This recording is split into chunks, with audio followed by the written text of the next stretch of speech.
台中一間旅行社雄雄宣布關門，有真濟已經報名入境的旅客行程受影響。乒保協會甲消保官是提醒這款旅客，就愛甲相關的文件傳好交，申請賠償。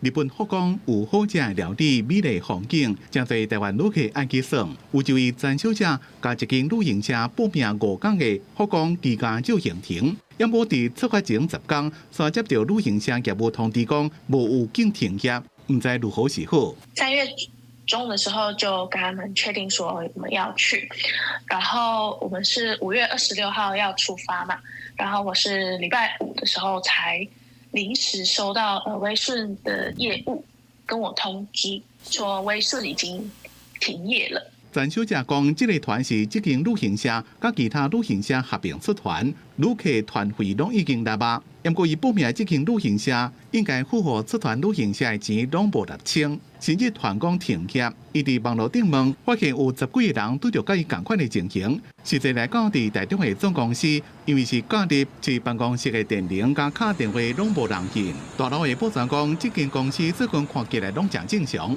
那他們公司的運作都正常嗎？人員出入正常嗎？正常。正常哦，公司運作正常，人員目前。台中市消保官講，即馬消保系統亦未收到正式的申訴案例，也會概率了解。乒保協會希望受害消費者，即馬上重要的是保全證據加相關的單據，依照正確的公道保障家己的權益。